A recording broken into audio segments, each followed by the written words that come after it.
I arrived late to the Christmas party and heard my parents making a toast.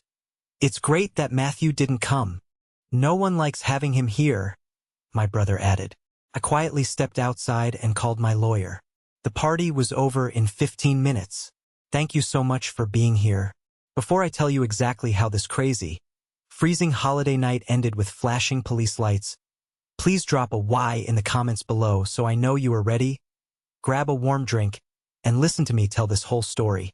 The freezing Omaha wind bit right through my heavy wool winter coat, but honestly, I barely felt the cold. I stood completely frozen on the wooden porch of the beautiful, sprawling 4-bedroom suburban house that I had purchased with my own hard-earned money. It was the exact house I bought in cash to give my aging parents a comfortable, worry-free retirement. Snow was falling gently from the black night sky, collecting on the expensive, custom-made wreath hanging on the heavy oak front door. I had my right hand raised, just inches from the brass knocker, completely ready to announce my arrival. I was exactly an hour late because of a massive, unavoidable multi-car pileup on the icy interstate, and standing there, I was actually feeling a deep sense of guilt about keeping my family waiting for dinner. Then, the festive holiday music playing inside suddenly dipped low, and my mother's voice carried crystal clear through the frosted glass pane of the door. "Everyone, glasses up," she announced. Her tone was incredibly bright, energetic, and completely devoid of the usual heavy complaining I was so used to hearing from her over the past few months. "Let's be honest for a second. It is absolutely great that Matthew didn't come today. Cheers to a stress-free holiday." A loud chorus of genuine laughter and the sharp, crisp sound of expensive crystal glasses clinking together echoed through the warm, brightly lit living room. I completely stopped breathing. My lungs just locked up. The expensive gift box I was holding in my left hand suddenly felt like a massive block of solid lead pulling my arm down. Then my older brother, Elijah, chimed in. His voice was dripping with that familiar, arrogant, entitled sneer he always used whenever my name came up in conversation. "No one likes having him here anyway. The guy is a walking, talking buzzkill. Cheers to the real family." More laughter followed. More loud agreement. I stood there waiting for someone, anyone, to speak up. But no one defended me. Not my father, who was sitting right there. Not my aunts, not my uncles. Just absolute, toxic, silent agreement from the very people sharing my bloodline. I didn't kick the door open. I didn't scream or make a scene. A few months ago, I might have stormed right into that living room and demanded answers with tears in my eyes. But standing in that freezing cold, staring at the warm yellow light spilling out onto the snowy porch, the very last lingering shred of hope I had for our family bond simply evaporated into the winter air. My chest didn't even ache anymore. It just felt completely hollow. A cold, hard realization settled deep into my bones. I carefully set the beautifully wrapped gift box down on the icy welcome mat. I turned around and walked back down the long, shoveled driveway to my parked car. The fresh snow crunched loudly under my heavy boots, but no one inside noticed a thing. They were way too busy drinking my expensive wine in the very house I paid for. I got into the driver's seat, locked the door securely, and watched my own breath fog up the cold windshield. I pulled out my phone and dialed a number I had memorized over the last few agonizing weeks. He answered on the second ring. "Lincoln," I said, my voice completely steady and devoid of any emotion. "It's time. Execute the order." "Are you absolutely sure, Matthew?" my lawyer asked through the speaker, his voice tight with professional concern. "It's Christmas Eve. It's freezing out there. Once I make this call to the precinct, there is absolutely no going back. The sheriff's deputies are on standby. I have never been more sure of anything in my entire 32 years on this earth," I replied, staring intensely at the dancing silhouettes moving behind the living room blinds of my stolen house. "Do it." I hung up the phone. Little did they know, their perfect, cruel little holiday gathering had exactly 15 minutes left before their entire world collapsed around them. But to fully understand how my family ended up facing the flashing red and blue lights of local law enforcement on a snowy Christmas night, I have to take you back. I have to show you the exact moment the mask finally slipped, 3 months earlier. 3 months before that freezing night on the porch, my cell phone rang persistently during a crucial, high-stakes board meeting at my financial firm. It was my mother. She called 4 times in a row, bypassing my voicemail completely. Thinking it was a severe medical emergency or a car accident, I immediately excused myself, stepped out of the glass-walled conference room into the quiet hallway, and answered. She didn't say hello. She just demanded that I come to their house immediately. Not asked. Demanded, with a tone of absolute panic and authority. I drove across town with my stomach tied in anxious knots, pushing my car slightly over the speed limit. When I finally walked into their living room, the atmosphere was thick and heavy. Felt exactly like a staged ambush. My father was pacing nervously by the stone fireplace, his hands clasped behind his back. My mother sat stiffly on the very edge of the leather sofa, clutching a tissue. And right in the center of the room, slouching disrespectfully in my favorite armchair, was my older brother, Elijah. Elijah is 3 years older than me, and for as long as I can remember, he has always been the absolute golden child of the family. While I spent my entire 20s working exhausting 80-hour weeks, climbing the brutal corporate ladder, securing my recent promotion, and carefully saving every single penny of my salary, Elijah was busy finding himself. His latest grand venture was a tech startup that supposedly developed high-end productivity software for large corporations. He immediately gave himself the shiny title of CEO, rented a ridiculously flashy downtown office space with floor-to-ceiling windows, and burned through his initial investors' cash like it was dry kindling in a bonfire. "Sit down, Matthew," my father instructed sternly, pointing a rigid finger to a hard dining chair that had been brought into the living room specifically for me.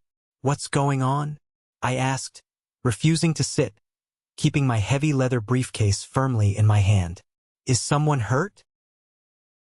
Elijah let out a heavy, incredibly dramatic sigh, rubbing his temples as if he carried the weight of the entire world on his shoulders. "The tech market is highly volatile right now, Matt. We hit a temporary, completely unforeseeable cash flow snag. The bank is threatening to call in our primary business loan by the end of the week."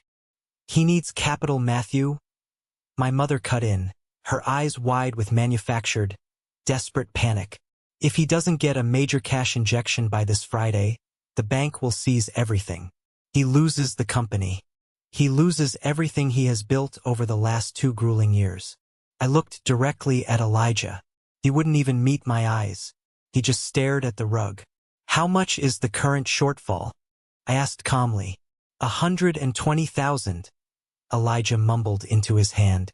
I let out a harsh, sharp breath that echoed in the quiet room. $120,000? Elijah, that's not a temporary snag. That is a massive financial crater. Where are your accounting books? Open your laptop right now. Let me see your actual balance sheets. It's highly complicated. You wouldn't understand the tech sector overhead and marketing demands.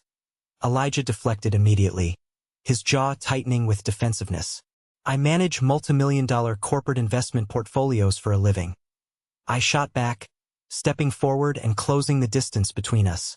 I understand overhead just fine. Show me the books, or I am turning around and walking out that front door right now.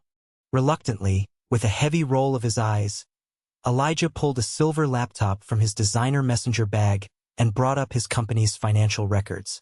I spent the next 45 grueling minutes scrolling through the absolute disaster he called an accounting ledger. My blood pressure spiked dangerously with every single line item I read. There was absolutely no market volatility to blame here. It was pure, unadulterated financial negligence. He was actively expensing 5-star luxury hotel stays under the guise of networking, paying for an elite, ridiculously expensive country club membership, and treating his executives to weekly, $1,000 steakhouse dinners. "You spent $4,000 on a weekend corporate retreat to Aspen last month, while your core revenue dropped by 40%? I asked loudly, pointing a firm, angry finger directly at the glowing screen. "You have to spend money to make money, Matthew. It's about projecting an image of success to potential clients." Elijah snapped back, finally looking up at me with eyes full of pure, unmasked resentment.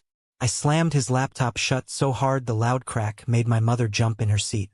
No, I am absolutely not throwing my hard-earned salary into a bottomless pit so you can continue to play pretend CEO. My mother gasped loudly, pressing both hands tightly to her chest as if I had just struck her. Matthew, how can you be so incredibly cruel? You just got a massive promotion at your firm. You have more than enough sitting in your savings account right now to help your own flesh and blood. They didn't see my success as my own achievement. To them, my bank account was just an early inheritance pool, a convenient family slush fund for Elijah to dip into whenever his delusions of grandeur crashed into reality. My recent promotion is the direct result of working weekends, holidays, and late nights for 5 years straight, I said, keeping my voice dangerously low and controlled, though my heart was hammering against my ribs. It is not a personal bailout fund for Elijah's gross irresponsibility. The answer is absolutely no. My father suddenly stopped his nervous pacing. His face turned a deep, furious shade of red. You listen to me right now, he growled, stepping aggressively into my personal space, trying to use his height to intimidate me. Family takes care of family. Period. We raised you. We put a solid roof over your head for 18 years. You owe us this. You owe your brother this. I owe you. I laughed, but there was absolutely no humor in the sound. It was a dry, bitter noise. Dad, I bought this entire house for you. I pay the property taxes every single year. I pay for the landscaping, the repairs, the internet. I even gave you and Mom's supplemental platinum credit cards for groceries, gas, and whatever else you needed, so you wouldn't have to stress for a single second about your retirement funds. And you hold it over our heads constantly like a tyrant. My mother yelled, actual tears of anger and frustration welling in her eyes, spilling over her cheeks. Your own brother is drowning right in front of you, and you are standing there coldly counting your pennies. You are a cold, calculated, incredibly selfish person, Matthew. You clearly care more about your spreadsheets and your bank balances than your own family. Her words hit me like a physical, heavy blow to the stomach. For years, I had bent over backward trying to buy their genuine affection.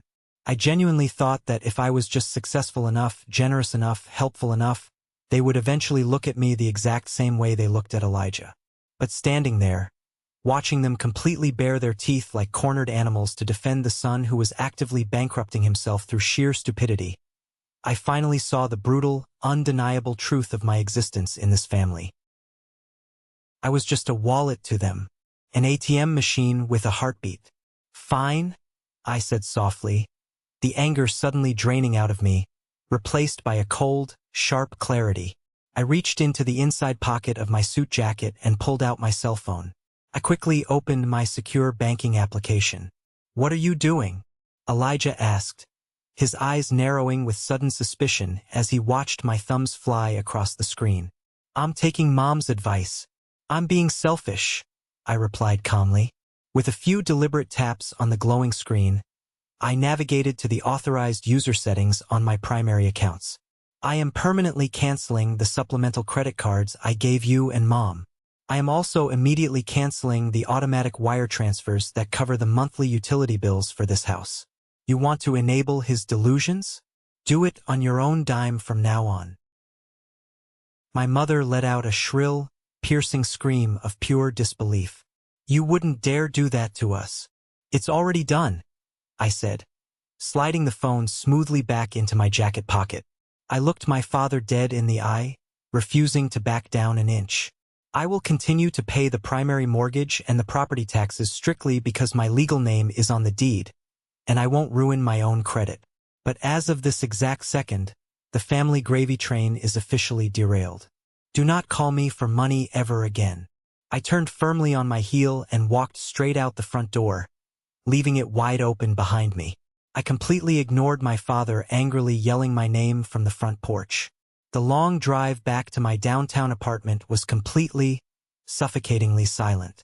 I didn't turn on the radio. I didn't make any calls. My hands gripped the leather steering wheel so tightly my knuckles turned stark white.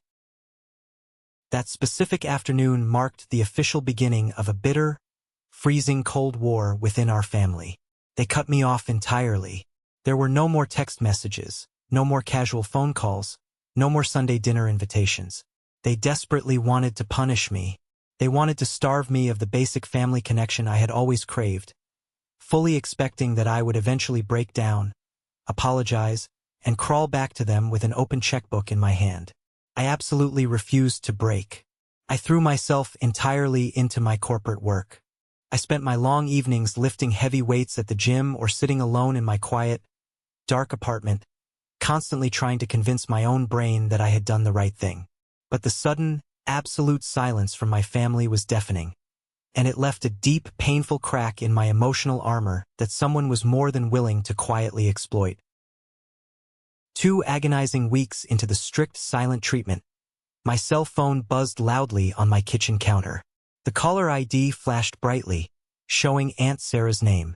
She was my mother's younger sister, the warm woman who always baked my absolute favorite chocolate chip cookies when I was a kid.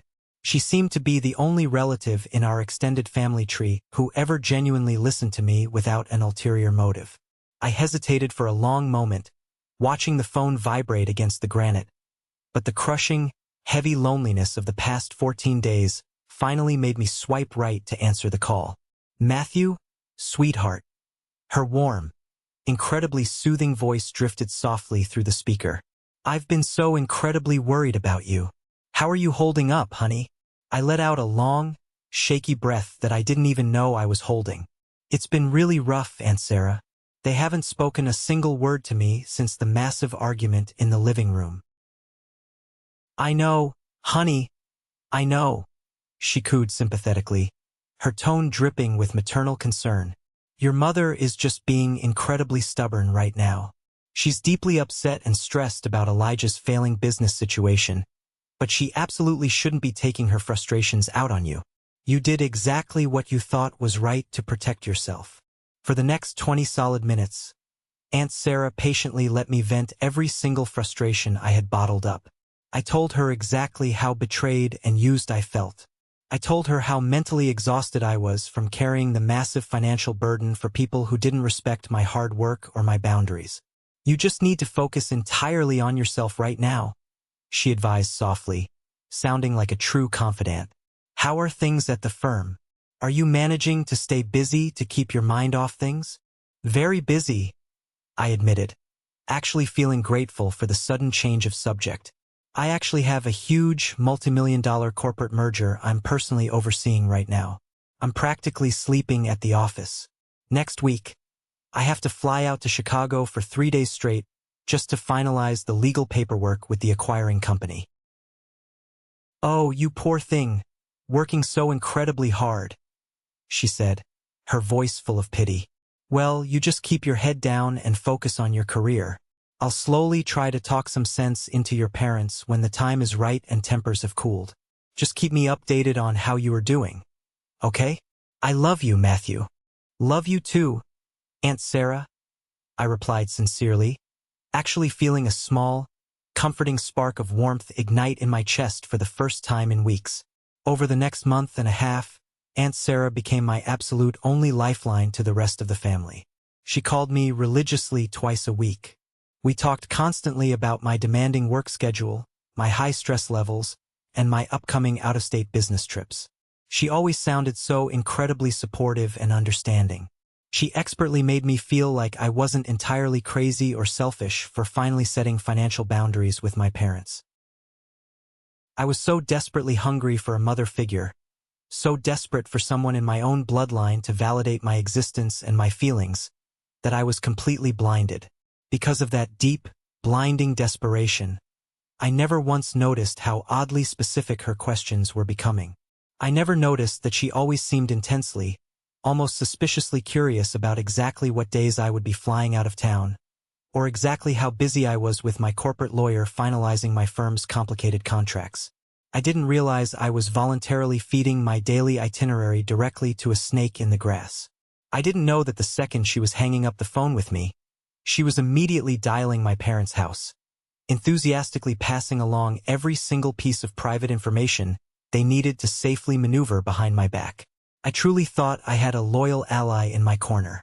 In reality, I was voluntarily handing them the exact, detailed map to my blind spots so they could strike when I wasn't looking.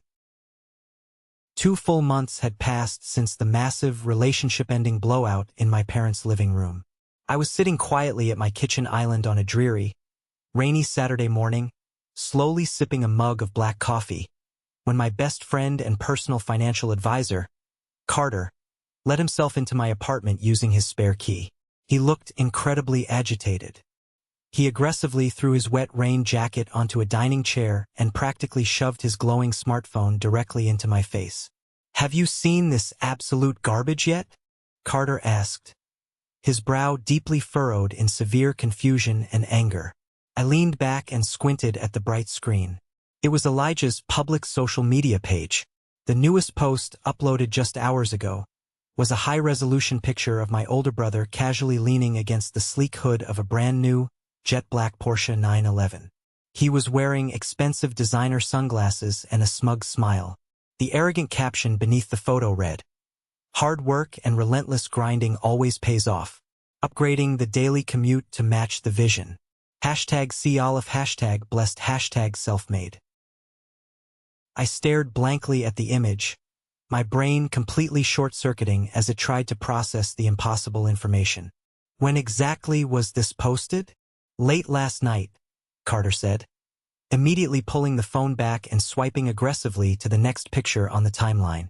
It was a candid shot of my parents and Elijah sitting in a private booth, happily clinking expensive champagne glasses together at the most high-end, exclusive steakhouse in downtown Omaha. "I completely don't understand," I muttered, shaking my head slowly, trying to clear the confusion. "Carter, I physically looked at his accounting books just 2 months ago. He was $120,000 in the hole. He couldn't make payroll. The bank was legally threatening to seize his business assets and his office furniture. I cut off my parents' credit cards that same day. They have absolutely zero expendable income of their own. Where in the hell did a brand new Porsche 911 come from?" Carter, who professionally knew my family's disastrous financial situation almost as well as I did, crossed his arms tightly across his chest and leaned heavily against the granite counter. "That is exactly why I drove all the way over here in the pouring rain. Someone standing on the absolute, terrifying verge of complete corporate bankruptcy cannot simply swipe a maxed-out credit card to purchase a luxury sports car, unless he suddenly stumbled upon a massive pile of money from thin air. Maybe he miraculously found a really dumb, gullible angel investor?" I suggested weakly, though I absolutely didn't believe my own words. No venture capitalist in their right, logical mind would look at Elijah's horrific burn rate and voluntarily hand him a blank check. "Matthew, look at the strict math," Carter said grimly, his financial mind working in overdrive. "A brand new Porsche 911 is at least $130,000, minimum. Plus luxury vehicle taxes, plus the exorbitant insurance premium for a guy with his terrible driving record. Add the $1,000 steakhouse dinners. Add the fact that his company doors are somehow still open and the lights are still on. We are actively looking at a sudden, unexplained influx of nearly $200,000 in hard cash." A terrifying, freezing cold knot of pure dread suddenly formed deep in the pit of my stomach. My parents didn't have that kind of liquid money hidden away. They had meager, heavily restricted retirement savings accounts, which they legally couldn't touch without massive penalties, and which they absolutely refused to drain. And Elijah's personal credit score was an absolute, laughable joke. "They couldn't possibly get a legitimate bank loan," I said, thinking out loud, my voice trembling slightly. "No reputable bank in the state would touch them without massive, secure collateral." The exact moment the heavy word collateral left my mouth, the air in my kitchen seemed to instantly drop 10 degrees. I slowly looked up at Carter. He was already staring right back at me, his eyes wide with the exact same horrific, sickening realization dawning on his face. "The house?" Carter whispered, stating the unimaginable. "My house?" I corrected, my heart suddenly beginning to hammer violently against my ribs like a trapped bird. I didn't waste another single second. I grabbed my laptop off the coffee table, fired it up instantly, and frantically searched my encrypted contacts for the direct phone number of a private investigator. His name was Wyatt. He was a former detective that a senior partner at my firm had successfully used during an incredibly messy, high-stakes corporate divorce case last year. He was known for being expensive, incredibly aggressive, and highly discreet. I immediately sent him an encrypted email with Elijah's full name, my parents' legal names, the address of the house, and a simple, urgent message. I need to know exactly where the money came from. Track every single cent immediately. I was about to find out that the rabbit hole they dug went much deeper and much darker than my worst nightmares could have ever imagined. I met Wyatt, the private investigator, exactly 3 days later inside a dimly lit, nondescript diner located on the absolute edge of town. It was the kind of place where nobody asked questions. He was a quiet, intensely focused man who drank his bitter coffee black and didn't believe in wasting words on pleasantries. The moment I slid into the cracked vinyl booth opposite him, he immediately handed me a thick, manila preliminary folder directly across the sticky laminate table.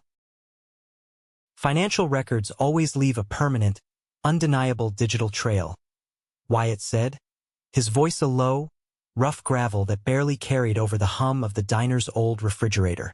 People who suddenly come into massive sums of highly questionable cash always get extremely arrogant. They start thinking they're invisible to the system. Your older brother is currently leaving an arrogant financial footprint a mile wide. I quickly flipped through the crisp pages. Wyatt's initial investigation had already successfully tracked massive, unexplained cash deposits directly hitting Elijah's failing business accounts. Those deposits were followed immediately by aggressive, panicked payouts to his most threatening corporate creditors, and a massive, uncharacteristic wire transfer to the local Porsche dealership for the down payment. Do we know the exact, original source of the funds yet? I asked, my grip tightening on the edges of the manila folder until my knuckles popped. Not definitively, not yet, Wyatt explained calmly, taking a slow sip of his coffee. I have a highly reliable buddy working inside the county clerk's office pulling the local property and banking records right now as we speak. Because of the bureaucracy, it usually takes a few days to get the certified hard copies into our hands. Wyatt leaned forward suddenly, pointing a thick, calloused finger directly at the center of my chest. Listen to me very closely, Matthew. Whatever you suspect your family did to get this money, you absolutely cannot show your hand right now. You have to maintain a completely normal, oblivious attitude. If you spook them even a little bit, they might panic and start aggressively moving assets around into offshore accounts or destroying physical evidence. You have to act like you know absolutely nothing.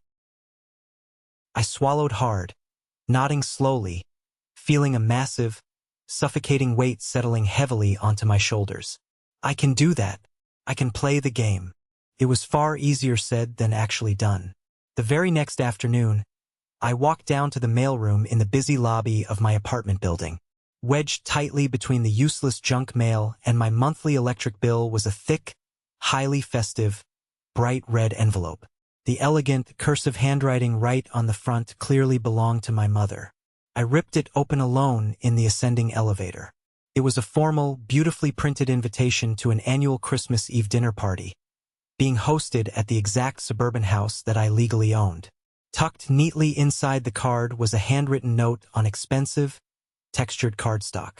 Matthew, we know things have been incredibly tense and difficult between us lately. Let's put our silly, stubborn financial disagreements firmly in the past where they belong. We are still a family, and blood is thicker than water. Please come to the Christmas party this year. We truly want to celebrate the holidays together, happily reunited. Dinner is served right at 7 p.m. With all our love, Mom and Dad. I stared intensely at the note, my stomach churning violently with absolute disgust. The tone was so incredibly fake, so uncharacteristically forgiving and sweet.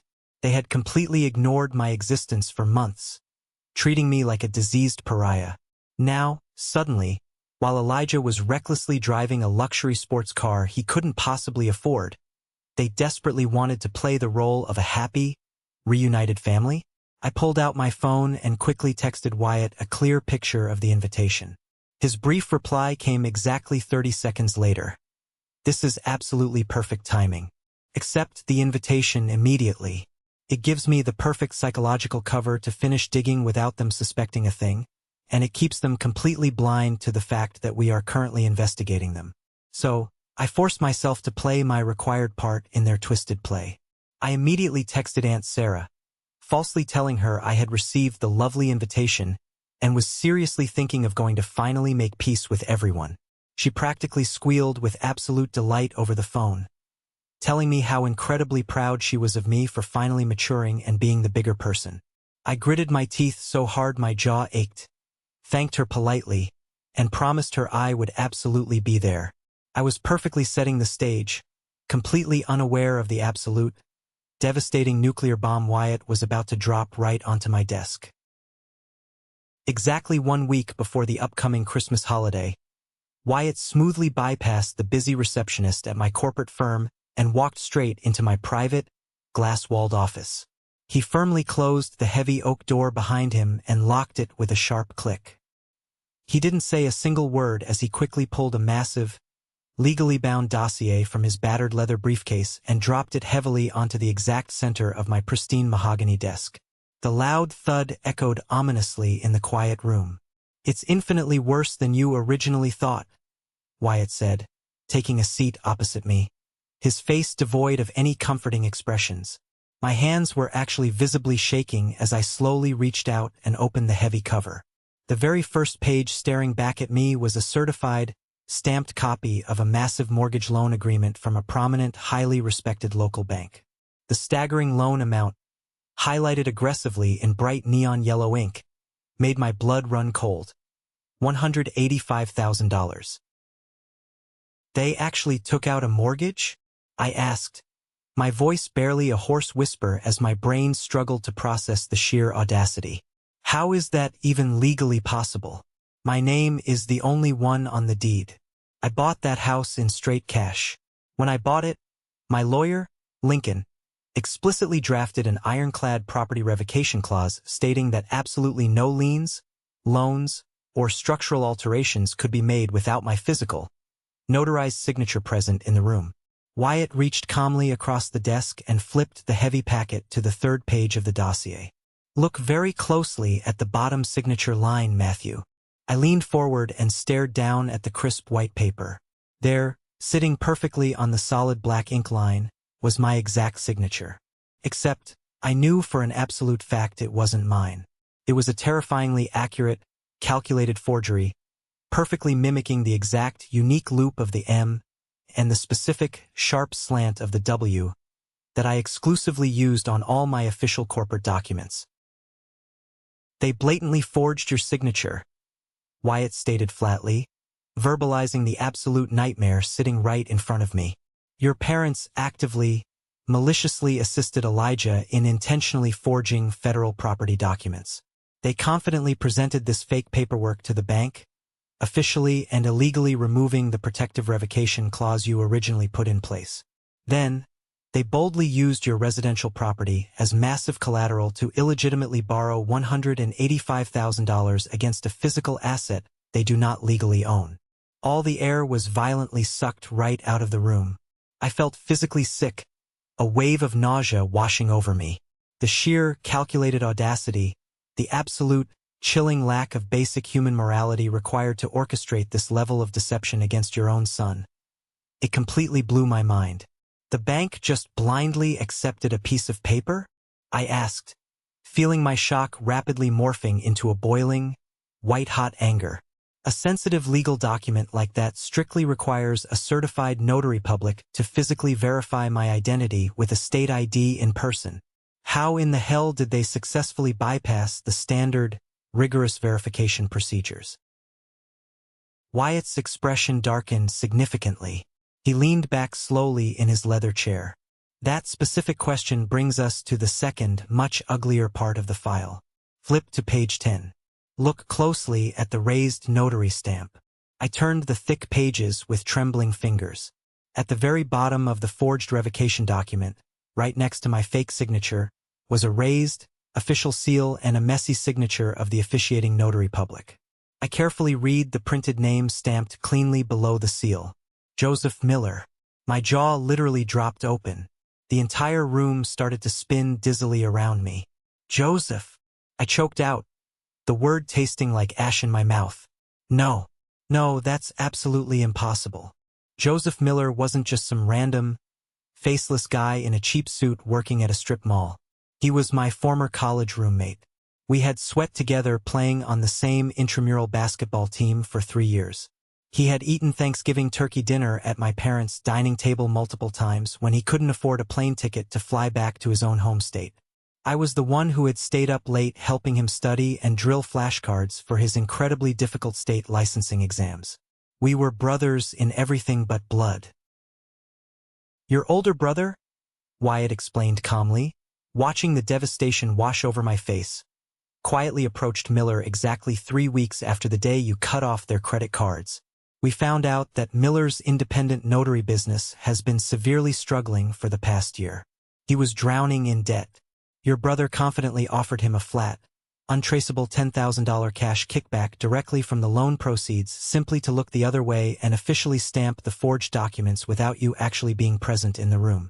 I gripped the hard, wooden edges of my desk so tightly my forearms ached and my knuckles turned stark white.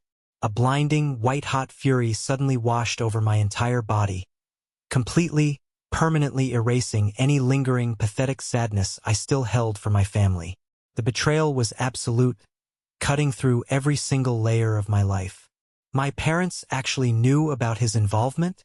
I asked, my voice suddenly turning to pure, freezing ice. Your mother is the exact person who physically forged your signature, Wyatt confirmed coldly, tapping a supplementary, highly detailed handwriting analysis report he had strategically included in the back of the file. She meticulously practiced it dozens of times on scratch paper we physically recovered from their outside trash bins. Your father happily drove the finalized, fake paperwork directly to Joseph Miller's office downtown. Elijah then arrogantly took the notarized, fraudulent packet straight to the loan officer at the bank. They had all actively conspired against me. My own mother, my own father, my golden child brother, and a man I had foolishly considered a fiercely loyal friend.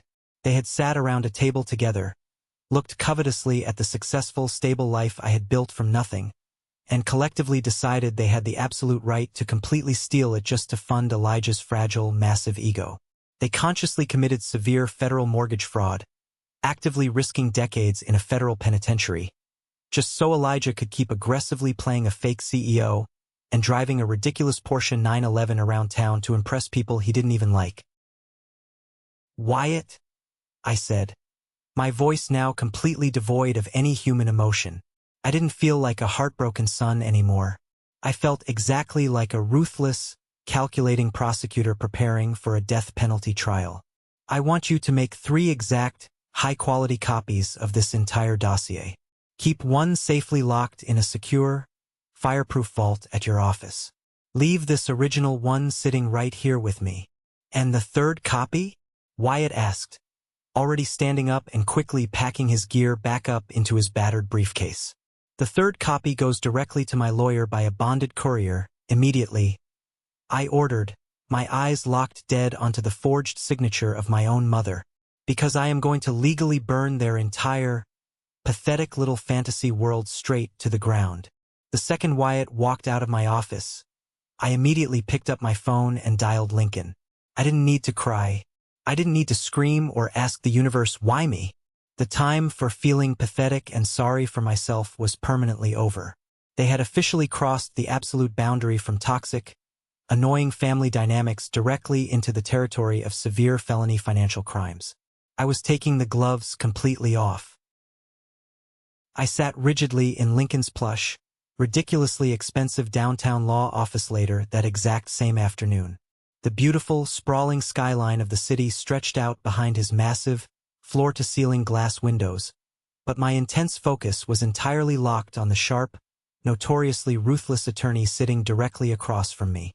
Lincoln meticulously reviewed Wyatt's entire dossier in complete, heavy silence.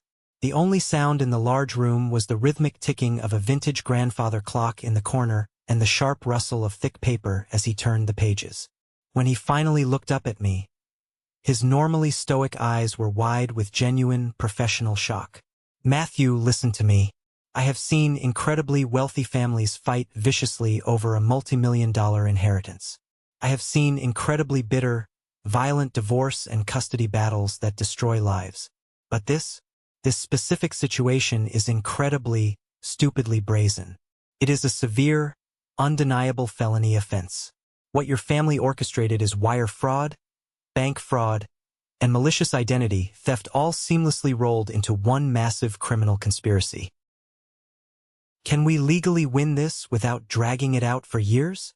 I asked, cutting straight through the legal jargon to the absolute chase. "Win?" Lincoln scoffed loudly, adjusting his expensive silk tie with a smirk. "This isn't a civil lawsuit, Matthew. This is a legal slaughter. The physical evidence Wyatt gathered is absolutely irrefutable. The digital trail they left is a permanent, glowing neon record. I can confidently have a federal judge look at this exact file and grant us total, unmitigated victory to reclaim your stolen assets before the bank executives even finish their morning coffee tomorrow. I don't just want the financial assets back," I said, leaning forward aggressively, resting my elbows heavily on my knees, staring intensely into Lincoln's eyes. "I want them entirely out of my house, out of my life, permanently." Lincoln nodded slowly, picking up a heavy gold pen and tapping it against his desk. "If that's what you want, we immediately file for a severe emergency eviction order, based entirely on the undeniable fact that they are actively committing severe federal fraud right on the premises and directly endangering the property's legal and financial standing.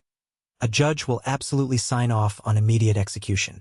There will be absolutely no 30-day notice given. No warning. No chance to appeal before they are removed." "When exactly can we get the order signed and ready?" I demanded.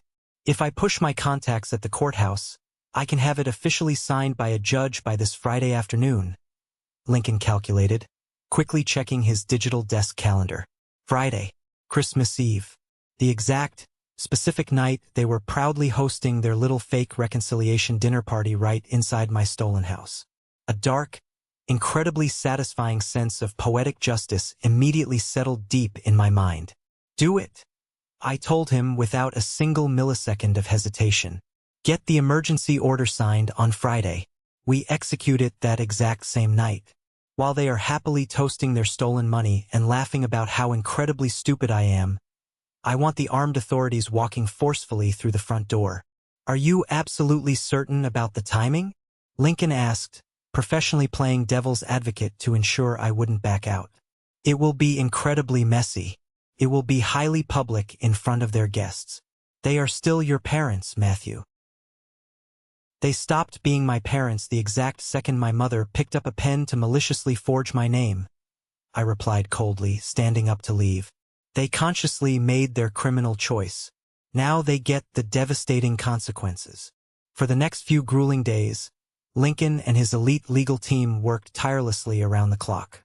We strategically reviewed every single legal loophole to ensure my family would have absolutely no escape routes. Meanwhile, I had to play my agonizing part. I had to smile brightly through the searing pain and pretend I was the clueless, desperate son eager to get back into their good graces. The absolute final countdown to Christmas had officially begun. The entire week leading up to Christmas Eve was undeniably the most agonizing, exhausting psychological test of my entire life. I had to strictly compartmentalize my raging, boiling fury and perfectly act like a man who was absolutely thrilled and deeply grateful to be invited back to the family dinner table. I couldn't let a single drop of my true intentions leak out. My cell phone buzzed incessantly throughout the week. It was constantly Aunt Sarah, playing her twisted role to perfection. "So incredibly excited to finally see you on Friday, Matthew. Are you still bringing the expensive wine you usually get? Your mother is making the huge roast you love." I stared blankly at the text message on my screen. I knew exactly what she was doing. She was actively making sure I was still coming, confirming my exact movements so my parents could perfectly coordinate their fake, welcoming act before I arrived. I typed back a cheerful, completely fake reply. Wouldn't miss it for the world, Aunt Sarah. I got a truly great bottle of Cabernet just for the occasion. Then, on Friday afternoon, the absolute final piece of the devastating trap snapped perfectly into place. Lincoln called me exactly at 3 p.m. while I was sitting in my office. The presiding judge just officially signed the emergency eviction order, Lincoln confirmed, his voice incredibly professional and tight with anticipation. It is fully authorized by the court. The local sheriff's department already has a certified copy in their hands. They are actively expecting your call tonight to coordinate the exact time of forced entry. Thank you, Lincoln, for everything, I said quietly, staring out at the gray, heavily snowy sky outside my corporate apartment window. At 5:30 p.m., I got dressed in a nice, thick holiday sweater and grabbed the fake decoy gift box I had wrapped earlier. I also grabbed the ridiculously expensive bottle of wine. I got into my car and began the long drive toward the suburbs. That's exactly when fate unexpectedly intervened to make the timing of my revenge even more incredibly perfect. A massive semi-truck completely jackknifed it across the icy interstate, violently shutting down all moving lanes. Traffic instantly came to a dead, freezing halt. I picked up my phone and dialed Aunt Sarah. Aunt Sarah, it's Matthew. I'm completely stuck in horrible gridlock on I-80. There's a massive multi-car accident. I'm going to be at least an hour late to the party. Oh no, she said immediately, her voice dripping with incredibly fake disappointment. That's terrible, honey. Don't you worry about a thing, we'll wait for you to carve the roast. Drive safe in the snow. She hung up the phone quickly. I knew, with absolute 100% certainty, that she immediately walked right back into the living room and loudly announced to my entire family that the coast was clear. The mark was significantly delayed. They could safely drop the exhausting act and happily celebrate their successful, criminal heist without having to look at my face for another entire hour. I sat in my idling, warm car, simply watching the thick snow fall heavily on my windshield, feeling a surprisingly strange sense of absolute calm wash over me. The crushing anxiety of the past 3 months was entirely gone. The deep, emotional hurt was permanently gone. I was just patiently waiting for the clock to finally strike 0. Which brings us right back to the exact freezing moment where we started this incredible story. After an agonizing hour of slowly creeping through the snow-packed highway, I finally pulled into their quiet suburban neighborhood. The surrounding streets of Omaha were completely covered in a freezing, peaceful, absolute silence. I deliberately parked my car 2 houses down from the property, intentionally keeping my headlights completely off so they wouldn't see me arrive. I walked silently up the long driveway, stepping very carefully to avoid making any crunching noise in the fresh snow, and stood right on the wooden porch. That is exactly when I heard it through the door. It's great that Matthew didn't come today. Cheers to a stress-free holiday. No one likes having him here anyway. The guy is a walking buzzkill. Cheers to the real family. The raw, completely genuine laughter that immediately followed their cruel, malicious toast was the absolute, undeniable final straw. It permanently shattered any microscopic, desperate illusion I might have still harbored that this was just a terrible mistake, or that they were somehow forced into it by sheer desperation. No, they absolutely enjoyed this. They thoroughly enjoyed stealing from me, and they genuinely enjoyed mocking me behind my back while spending my money. I calmly set the wrapped gift box down on the mat. I walked quickly back to my parked car, sat firmly in the driver's seat, and made the final, devastating call to Lincoln. Execute the order immediately without any further delay, I told him, watching the brightly lit windows of the house I legally owned. Their cruel, fraudulent party has officially reached its permanent end tonight.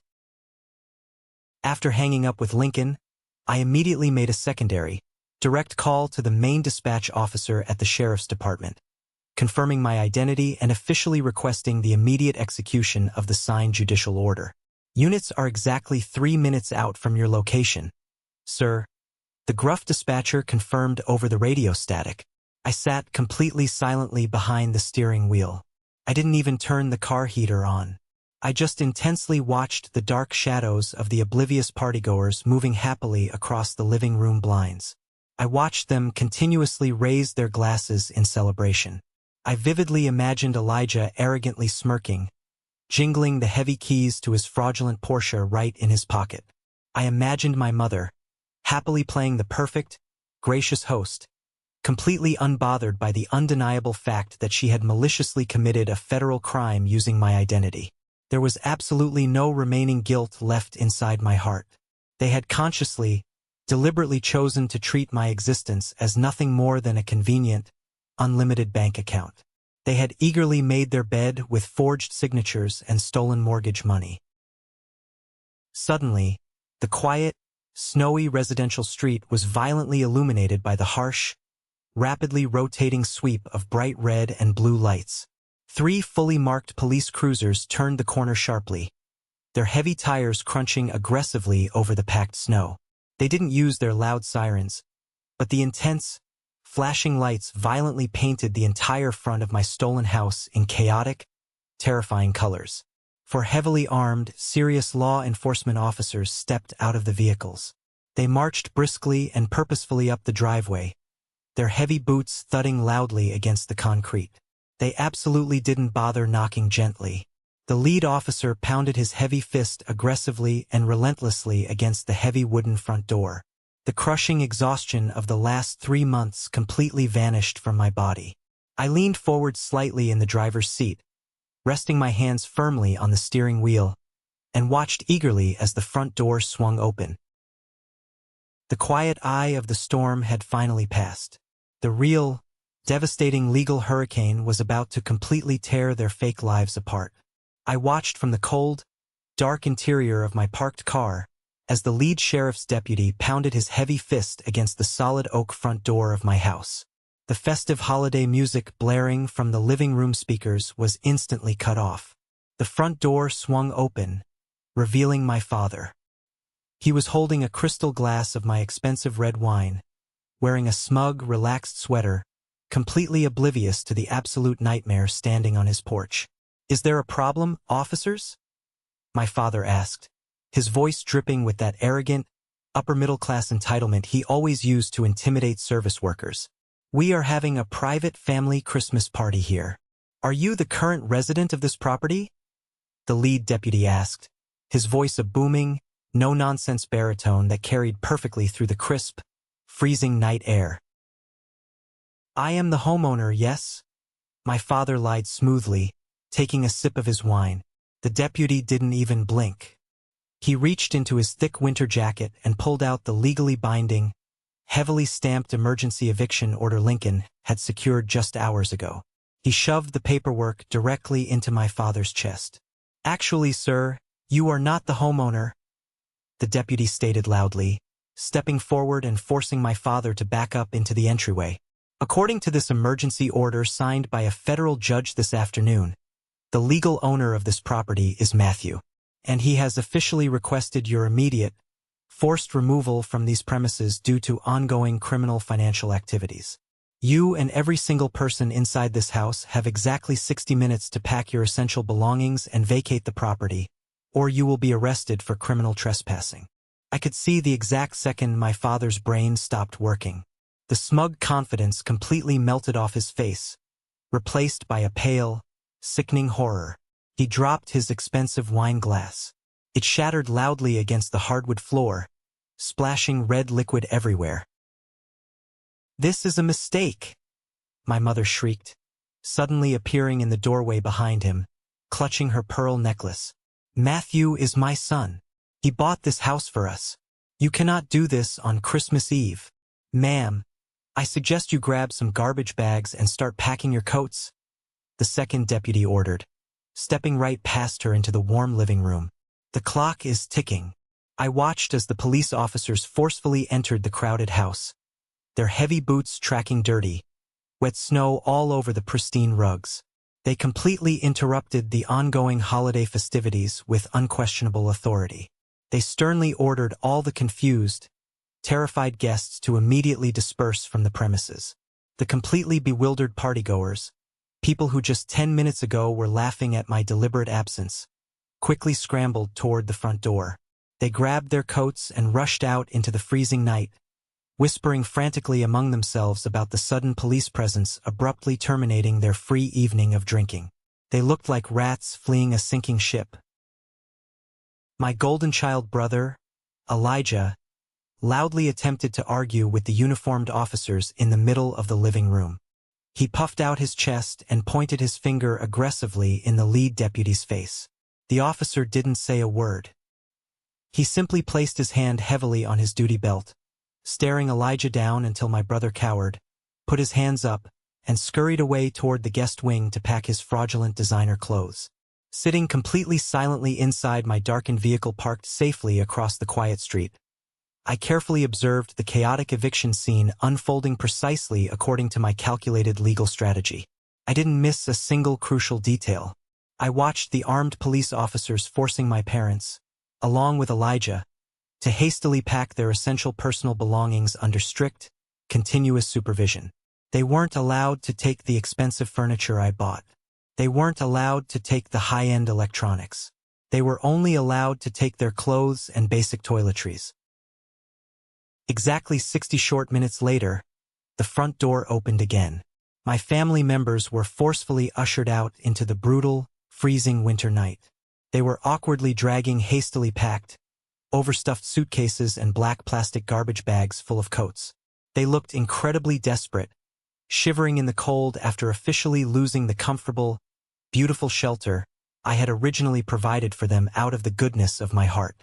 The heavy front door was finally pulled shut by the lead officer. I heard the loud, definitive click of the deadbolt locking into place. The authorities had officially concluded their prolonged period of financial exploitation and deceit. Aunt Sarah was standing on the icy curb a few houses down, having been kicked out with the rest of the guests. She was huddled in her coat, watching my parents crying in the driveway. I finally turned the key in my ignition. The engine roared to life. I flipped on my bright headlights, illuminating the falling snow and casting a harsh glare directly onto my parents and Elijah standing helplessly in the driveway. They all turned and looked at my car. My mother recognized my vehicle immediately. She dropped her garbage bag of clothes and took a desperate step toward the street, raising her hand as if begging me to stop and save them from the nightmare they created. I didn't stop. I didn't roll down my window to hurl an insult. I simply shifted the car into drive and slowly cruised right past them. I made direct, unflinching eye contact with Aunt Sarah as I drove by. Her face was absolutely pale with terror, finally realizing that the quiet, obedient nephew she had been secretly manipulating for months was entirely gone. I drove out of the neighborhood, leaving them completely stranded in the freezing cold, exactly where they deserved to be. The following morning, the peaceful silence of my downtown apartment was abruptly shattered. An overwhelming barrage of text messages continuously bombarded my cell phone without a single pause. I rolled over, grabbed the phone off my wooden nightstand, and realized that the severe consequences of last night had already begun flooding the internet. Demonstrating absolutely zero signs of genuine remorse for his severe criminal actions, Elijah had immediately taken to various popular social media platforms to aggressively play the innocent victim in front of his online followers. He published highly manipulative, lengthy posts blatantly twisting the objective truth. He falsely claimed that I had suffered a psychotic break and heartlessly kicked our elderly, fragile parents out into the freezing winter streets on Christmas Eve over a minor, silly misunderstanding about his business salary. He even set up a fraudulent crowdfunding page, begging strangers for emergency housing donations. But a few pathetic social media posts weren't their only weapon. My parents decided to aggressively escalate their malicious retaliation. They officially filed a severe legal complaint with the local Adult Protective Services Agency early that morning. They deliberately submitted entirely false accusations, claiming that I was currently experiencing a severe psychological breakdown. They told the government authorities that I was completely unhinged, dangerous, and mentally incompetent. It was a desperate, calculated attempt to legally strip away my rightful control over my personal financial assets and have a court-appointed conservator take over my wealth. I didn't even have time to finish my morning coffee before a formal representative from the state welfare agency arrived directly at my corporate office. Her name was Ms. Jenkins. She walked into my office with a highly serious expression to conduct a mandatory emergency investigation into my mental competency based on their ridiculous claims. She sat across my heavy wooden desk, holding a clipboard. "Mr. Matthew, we received an emergency report from your immediate family stating that you are currently showing severe signs of mental instability. They claim you are not mentally sound enough to properly manage your corporate career or your financial assets." I didn't yell. I didn't act defensive. I calmly unlocked my bottom desk drawer and pulled out Wyatt's massive, legally certified investigative dossier. I dropped it heavily onto the desk right in front of her. "Ms. Jenkins," I said, maintaining absolute, freezing composure. "Here are my recent, pristine medical records showing a perfectly clean bill of health. Alongside them are my fully transparent, audited financial reports proving my total competence at this firm. But more importantly, inside that specific folder is irrefutable, physical proof of federal mortgage fraud, wire fraud, and identity theft committed by the very people who called your office this morning." Ms. Jenkins looked confused, but she opened the folder. I watched her eyes widen as she read the forged banking documents, the handwriting analysis, and the private detective's summary of their criminal conspiracy. "The truly unstable individuals," I stated clearly, leaning forward, "are the ones actively trying to seize my personal assets by submitting an entirely fabricated, retaliatory report to your government office just hours after being legally evicted for stealing $185,000 from a bank using my forged signature. My overwhelming mountain of undeniable physical proof caused their defamatory legal complaint to be officially dismissed on the exact spot." Ms. Jenkins apologized profusely for interrupting my workday and immediately closed the file. "They foolishly thought they could manipulate the legal system to declare me incompetent and steal my wealth, but their reckless strategy completely failed against my solid preparations. This is the moment that changes everything, the moment I finally took back control of my life. Thank you so much for your patience and for staying with me until now. You've been amazing. Please give this video a like and comment 1 below to let me know you've made it this far. Not only does this help more people find this story, but it also lets me know that my experiences truly mean something to someone. Your support is my greatest motivation to keep sharing the rest of this journey." Simultaneously, the massive public uproar my family had foolishly created across multiple social media channels actually triggered the most incredible, satisfying twist of the entire ordeal. Elijah was so incredibly addicted to playing the wealthy CEO online that his own arrogance became his absolute downfall. That flashy picture he posted of himself leaning against the brand new Porsche 911, the very post that alerted my advisor Carter in the first place, accidentally captured the attention of someone far more dangerous than me. Because Elijah had arrogantly tagged his geographic location at an expensive downtown restaurant in that photo, a highly cautious, senior banking executive named Mr. Harrison happened to see it pop up on a mutual connections feed. Mr. Harrison worked for the exact financial institution holding their illegitimate mortgage loan. Mr. Harrison immediately recognized Elijah's name from a recent, highly risky loan approval file.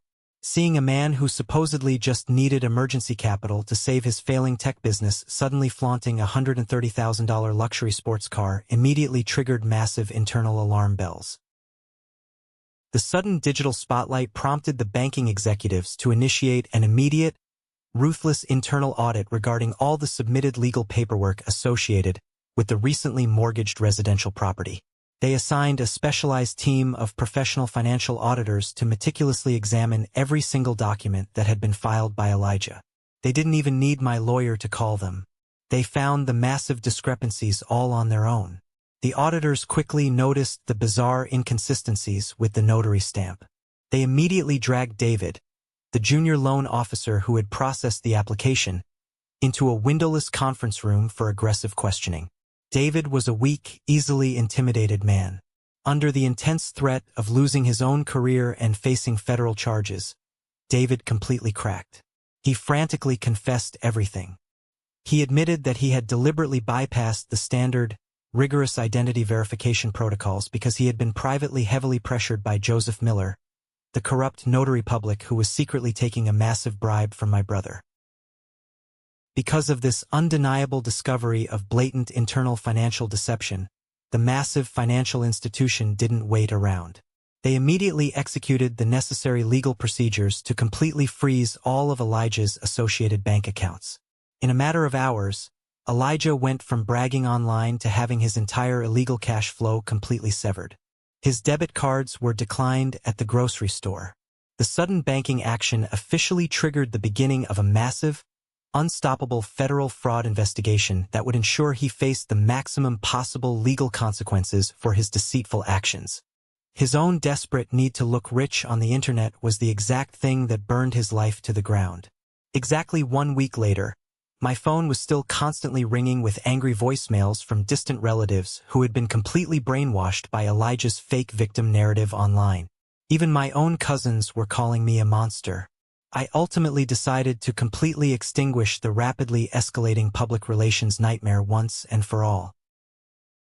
Instead of wasting my valuable time engaging in pointless, exhausting online arguments in comment sections, I decisively took control of the entire narrative. I drafted a highly formal, incredibly detailed legal statement through Lincoln's law firm. I didn't just send a boring letter. I aggressively distributed a massive digital folder directly to every single member of our extended family, every person who attended that Christmas party, and the local news outlets that had begun sniffing around the story due to the sudden banking freeze. Inside that digital folder was the absolute death blow to my family's reputation. I released the hidden security camera footage from my front porch, capturing crystal clear, undeniable audiovisual evidence of their incredibly cruel holiday toast. I let the entire world hear my mother loudly celebrating my absence. I let everyone hear Elijah saying no one liked having me around. But I didn't stop there. I publicly exposed the entire fraudulent mortgage application portfolio. I attached high-resolution scans of the undeniable banking documents containing the illegally forged signatures, alongside the comprehensive private detective report outlining Joseph Miller's corrupt bribe. Distributing this undeniable evidence successfully exposed their true, malicious faces to everyone they knew. It permanently destroyed the fake victim narrative Elijah had carefully constructed for the gullible internet audience. Almost immediately following the mass distribution of the files, public opinion completely flipped against my deceitful relatives. A massive wave of harsh, furious online criticism was aggressively directed straight toward Elijah and my parents. The furious digital backlash quickly forced multiple crowdfunding platforms to permanently lock down the fraudulent fundraising accounts Elijah had recently established. Sympathetic internet strangers finally realized they were being scammed by a verified financial criminal, and they demanded their money back. By presenting the cold, hard facts, I successfully transformed a petty family dispute into a highly publicized, undeniable federal financial fraud case featuring absolutely irrefutable physical evidence. They were completely, utterly ruined in the eyes of society. Being completely pushed into an inescapable legal and social corner by the undeniable public evidence, my parents became absolutely desperate. They knew they were facing total ruin, and they knew I was the only person with enough money and legal power to possibly save them. Later that afternoon, as I was walking out of my corporate building toward the parking garage, I saw them. My parents frantically arrived at my corporate parking lot and physically used their bodies to block my vehicle from leaving the premises. They looked terrible. They were wearing wrinkled clothes, and the arrogant, entitled attitudes they displayed on Christmas Eve were completely gone. They desperately attempted to use pathetic crocodile tears to manipulate my emotions. My mother aggressively grabbed the handle of my car door with a highly distressed expression, crying hysterically right in front of the surrounding office workers heading home for the day. They immediately shifted the entire blame directly onto Elijah. They claimed his criminal actions were simply the unfortunate result of momentary youthful impulsiveness, and that they had just been blindly following his lead out of love.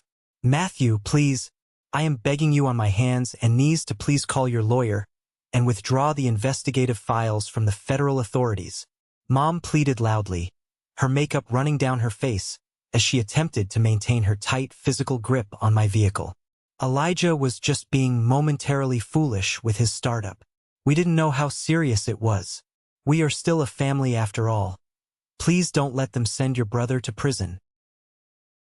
I stared at her tear-stained face with absolute, freezing emotional detachment. I felt absolutely nothing for her. The woman standing outside my car was a complete stranger who had happily forged my name to steal from me. I delivered my final, unyielding response without raising my voice a single decibel. Committing severe financial fraud for $185,000 is absolutely not simple foolishness, I stated coldly, staring right through her. It is a severe federal crime. You made your choice when you picked up that pen and practiced forging my name on scratch paper. Matthew, we will lose everything, my father yelled, banging his fist on the hood of my car. The strict federal legal system will aggressively handle the necessary punishments that our broken family ties obviously cannot resolve. I continued, completely ignoring my father's outburst. My lawyer has all the files. My hands are completely clean. Do not ever approach me again. I decisively shifted the car into drive and slowly moved forward, forcing them to step back or get hit. I smoothly drove away from the corporate building, leaving my parents standing completely alone on the cold pavement. I deliberately abandoned them in that empty lot to desperately face the inevitable legal consequences resulting from their disastrous decision to blindly enable a financial criminal at my personal expense. 3 months later, all the chaotic public noise and frantic family phone calls finally concluded inside a heavily guarded federal courthouse. I sat completely silently on the hard wooden bench in the back row, wearing a sharp tailored suit, carefully listening to every single sworn statement originating from the presiding judge. The courtroom was tense. Elijah was not wearing a designer suit today.